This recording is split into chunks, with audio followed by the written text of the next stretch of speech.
Mamaw si Jordan Clarkson pumutok sa third quarter. Pinairal na naman ni Renz sa bandong kanyang lockdown defense. Nagala slam dunk party silang dalawa dito ni Kai Sotto. Daming fans ni Renz. Pati commentator na hype na rin kay Renz at Kai. Eto na, uling laban ng Gilas Pilipinas dito sa second round kontra sa China. Ito nang uling pagkakataon ng Gilas Pilipinas para makasungkit ng kahit isang panalo dito sa FIBA World Cup. Kahit na madaming drama ang nagaganap ngayon dito sa samaang basketball ng Pilipinas, huwag nating kakalimutan na meron pa tayong last game ngayon. Dito sa China, meron din silang mga ilang NBA player kagaya na lamang ni Kyrie Lee, itong si Chao Chi na pamilyar na din sa ating mga Pinoy fans. Eto, starting lineup ng Gilas Pilipinas, inalis ulit dito si Renz Abando kapalit dito ni June Mar. Para sa akin, magandang starting lineup na to dahil okay yung ipinakita nito kontra sa Dominican Republic. Dito sa opening quarter, magandang team effort ang pinakita ng Gilas na isasal din para kay Roger Pugoy. Mabot kasi sa 7 to nating run ang ating kartada dito. Timeout agad ang tinawag dito ng China pero matapos lang ang kanilang timeout ay agad naman silang humabol dito kontra sa Gilas Pilipinas. Bumaliktad naman at biglang alat ang tira ng Gilas Pilipinas na pako sa 10 points. Pero unti-unti yan nahabol na Jordan Clarkson at hindi rin nagpatalo si Kai Sotto. Mga chong, ganda ng putback para sa isang slam dunk. Tapos ang first quarter tabla na sa DC6.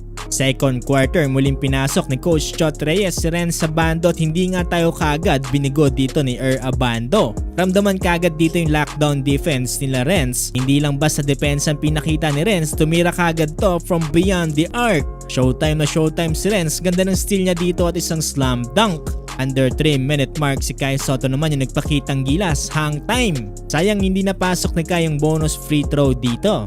Bago matapos ang first half, ganda ng buzzer beater jump shot dito na JC para maibaba lamang sa 1 point ang lamang ng China, 39-40. Nga pala kung hindi nyo napapansin, wala si Chao Chi dito, no? Mukhang masama yung tama niya nitong first quarter. Third quarter, dito na unti-unting nagbuhat si Jordan Clarkson sa Gilas Pilipinas. Napakamamaw ng ginawa dito ni Renz at JC. Tila ba iiyak na ang China sa sobrang init ng ginawa niya. Nagpaulan lang naman ng tres dito si Jordan Clarkson at hindi nga to napigilan ng China. Hindi napapayag si Clarkson na matatalo pa ang Pilipinas, 73-51, up by 22 ang Gilas Pilipinas. Sobrang na-hype ang crowd sa pinakita ni Clarkson. Pero nakagad 33 points si JC, 5 out of 9 from the 3-point field goal. Fourth quarter na, patuloy pa rin ang kalamangan dito ng Gilas Pilipinas, nag-init na. Hindi na rin kinaya dito ng NBA player nila na si Kyrie Lee. Bagyang pinahinga si Clarkson at nagpakitang Gilas muli dito si Kai Sotto ng isang layup. Actually, equally distributed ang pinakitang effort ng Gilas Pilipinas. Hats off sa ginawang effort ng Gilas Pilipinas at hindi sumuko para makuha natin ang unang panalo.